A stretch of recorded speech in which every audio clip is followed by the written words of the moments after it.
Vietnam में Yagi के प्रभाव से भूस्खलन में परिवार की मौत। यागी सुपर टाइफून के कारण वियतनाम में भूस्खलन के दौरान एक ही परिवार के 4 सदस्य की मौत हो गई।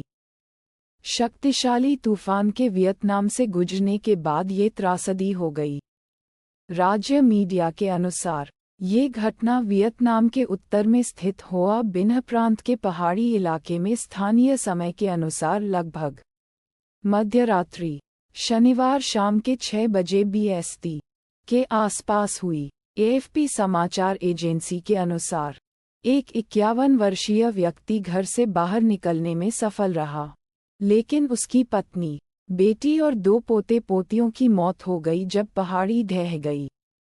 यागी, जो इस साल एशिया में सबसे शक्तिशाली तूफान है, ने कम से कम 14 लोगों की जान ले ली है और 176 अन्य घायल हुए हैं।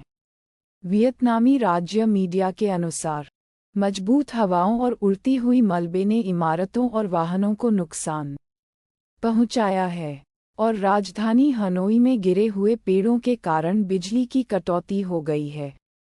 तूफान ने शनिवार की सुबह 203 किमी घंटा 126 मील घंटा की हवाओं के साथ हाइफोंग और क्वांग निन्ह प्रांतों को प्रभावित किया। Indo Pacific tropical cyclone warning centre ने कहा। राज्य मीडिया के अनुसार शनिवार को उत्तरी क्वांग निन्ह प्रांत में 3 लोग मारे गए और एक और हाई दुयोंग में हनोई के पास मारा गया। कई मछुआरे लापता होने की रिपोर्ट है। हाई आओ बोटलॉक पर, जो हाइफोंग के उत्तर में तुवान चौ द्वीप पर स्थित है। 51 वर्षीय नाविक फाम वान थान ने AFP को बताया कि उन्होंने कभी इतनी शक्तिशाली और हिंसक तूफान का अनुभव नहीं किया। उन्होंने कहा कि सभी क्रू शुक्रवार से उनके पर्यटन नाव पर बने रहे ताकि यह डूब न जाए। हवा हमारी पीठ से धकेल रही थी, इतनी अधिक दबाव के साथ कि कोई भी नाव स्थिर नहीं रह सकती, उन्होंने AFP को बताया। वेस्ट बैंक जॉर्डन सीमा पर 3 इस्राएली गोलीबारी में मारे गए। जॉर्डन और कब्जे वाले वेस्ट बैंक की सीमा पर हमले में 3 लोगों की मौत हो गई है, इस्राएली अधिकारियों का कहना है। इस्राएल रक्षा बल IDF ने कहा कि एलेम्बी ब्रिज क्रॉसिंग पर गोलीबारी में 3 इस्राएली नागरिक मारे गए। हमलावर जॉर्डन की ओर से एक ट्रक में इलाके में आया, फिर बाहर निकलकर फायरिंग की।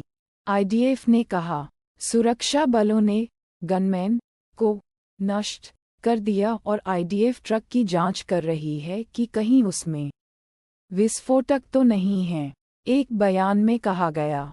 वीडियो फुटेज में दिखाया गया कि हमलावर टर्मिनल की ओर चल रहा था और उसने अपनी बंदूक से 3 बार फायर किया, इससे पहले कि उसे इस्राएली सुरक्षा बलों द्वारा गोली मार दी गई। डॉक्टरों ने कहा कि मारे गए 3 लोग 50 के दशक में पुरुष हैं।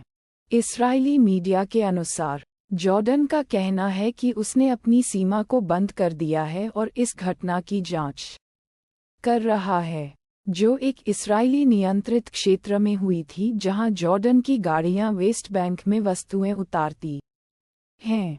इस्राएल के एयरपोर्ट्स अथॉरिटी ने कहा कि घटना के बाद इस्राएल की जॉर्डन के साथ सभी भूमि सीमा क्रॉसिंग भी बंद कर दी गई हैं। इस्राएल के प्रधानमंत्री बेंजामिन नेतन्याहू ने कहा कि यह एक कठिन दिन था और कैबिनेट बैठक की शुरुआत में पीड़ितों के परिवारों के प्रति अपनी संवेदनाएं व्यक्त की। वेनेजुएला के विपक्षी नेता ने स्पेन के लिए देश छोड़ा। वेनेजुएला की सरकार ने कहा है कि विपक्षी राष्ट्रपति पद के उम्मीदवार एडमंडो गोंजालेज ने देश छोड़ दिया है और स्पेन में आश्रय मांगा है। श्री गोंजालेज छुपे हुए थे और एक वारंट उनके गिरफ्तारी के लिए जारी किया गया था जब विपक्ष ने जुलाई के राष्ट्रपति चुनाव के परिणाम को विवादित किया, जिसमें सरकारी नियंत्रित राष्ट्रीय चुनाव परिषद CNE ने निकोलस मादुरो को विजेता घोषित किया था। वेनेजुएला की उपराष्ट्रपति डेल्सी रोड्रिगेज ने सोशल मीडिया पर एक पोस्ट में कहा कि कुछ दिन पहले कैरेक्स में स्पेनिश दूतावास में स्वैच्छिक रूप से आश्रय लेने के बाद श्री गोंजालेज ने स्पेनिश सरकार से राजनीतिक आश्रय मांगा। उन्होंने कहा कि कैरेक्स ने उनके सुरक्षित मार्ग को मंजूरी दी थी और वह चले गए थे। स्पेन के विदेश मंत्री जोस मैनुएल अल्बाज ने कहा कि श्री गोंजालेज ने अपनी इच्छा पर देश छोड़ा है और स्पेनिश वायुसेना के विमान पर गए हैं। उन्होंने कहा कि स्पेन की सरकार सभी वेनेजुएलन के राजनीतिक अधिकारों के प्रति प्रतिबद्ध है। श्री गोंजालेज को वहां राजनीतिक आश्रय दिया जाएगा। स्पेनिश मीडिया के अनुसार श्री गोंजालेज के एक वकील ने एएफपी समाचार एजेंसी को पुष्टि की कि उन्होंने स्पेन के लिए देश छोड़ा है, लेकिन कोई और विवरण नहीं दिया। हमले के बाद एथलीट को आग में दौड़ते हुए देखा, पड़ोसी ने बीबीसी को बताया, जहां रेबेका चैप्टेगई रहती थीं। उस घर के बाहर घास पर फूल रखे गए हैं जो जल गई थी जब धावक ने आग बुझाने के लिए जमीन पर लौटकर आग को बुझाने की कोशिश की थी। 33 वर्षीय ओलंपिक धावक की मौत गुरुवार को उस चोटों से हुई जब उनके पूर्व साथी ने कथित तौर पर उन्हें पेट्रोल से भिगोकर आग लगा दी थी, जबकि वह अपने 2 बेटियों के साथ घर पर थीं। मैं घर में था और लोगों को चिल्लाते हुए सुना, आग। जब मैं बाहर आया तो मैंने देखा कि रेबेका आग में जलते हुए मेरी तरफ दौड़ रही थी, चिल्लाते हुए, मुझे बचाओ, एग्नेस बाराब्रा, मिसेस चैप्टेगई की नज़दीकी पड़ोसी, ने बीबीसी को आंसू भरी आवाज में बताया। जब मैं पानी खोजने गया और मदद के लिए चिल्लाने लगा, तो उसके हमलावर ने फिर से पेट्रोल डाला, लेकिन फिर वह भी जल गया और बगीचे की ओर भाग गया ताकि आग बुझा सके। फिर हम रेबेका की मदद के लिए गए। मिस बाराब्रा ने कहा कि उन्होंने पहले कभी किसी को जिंदा जलते हुए नहीं देखा था और घटना के बाद कई दिनों तक खा नहीं सकी। वह एक बहुत अच्छी पड़ोसी थी और हाल ही में उसने मुझे अपनी कटाई की हुई मक्का दिया था। पुलिस मौत को हत्या मान रही है और उसके पूर्व साथी को मुख्य संदिग्ध के रूप में नामित किया गया है। स्थानीय प्रशासकों ने कहा कि दोनों के बीच उस छोटे से जमीन को लेकर संघर्ष चल रहा था जहां मिस चैप्टेगई रहती थीं, और मामला समाधान की प्रतीक्षा कर रहा है। जब वह अस्पताल से बाहर होंगे तो उन्हें आरोपों के तहत अदालत में पेश किया जाएगा, जहां वह घटना के दौरान लगी चोटों से ठीक हो रहे हैं। हमने एक फाइल खोली है। जांच एक उन्नत चरण में है, डिविजनल क्रिमिनल इन्वेस्टिगेशंस अधिकारी केनेडी अपिंडी ने कहा। मिस चैप्टेगई की मां एग्नेस ने कहा कि उनकी बेटी बचपन में हमेशा आज्ञाकारी थी और जीवन भर बहुत दयालु और हंसमुख थी। एम मैनुएल के मुताबिक, एक दोस्त और पड़ोसी जिन्होंने मिस चैप्टेगई के साथ स्कूल में पढ़ाई की, ने उसे बहुत उत्साही और निर्धारित व्यक्ति के रूप में वर्णित किया।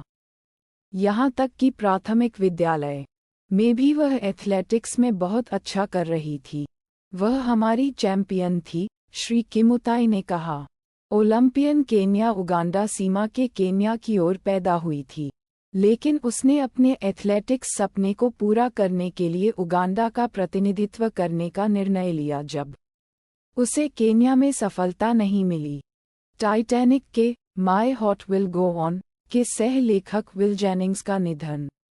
विल जेनिंग्स, जिन्होंने स्टीव विनवुड के हाई लव और सेलिन डियोन के my heart will go on जैसे हिट गानों के सह लेखक के रूप में काम किया, का 80 वर्ष की आयु में निधन हो गया है। कई अमेरिकी मीडिया रिपोर्ट्स के अनुसार जेनिंग्स का निधन उनके टेक्सास के घर में हुआ। उनके देखभालकर्ता ने हॉलीवुड रिपोर्टर को बताया, मौत का कारण नहीं। हम आपके लिए ऐसी खबरों का विश्लेषण प्रतिदिन करते हैं। ऐसी ही अंतर्राष्ट्रीय खबरों के साथ जुड़ने के लिए हमारे चैनल को सब्सक्राइब करें और अपने दोस्तों के साथ शेयर भी करें। धन्यवाद।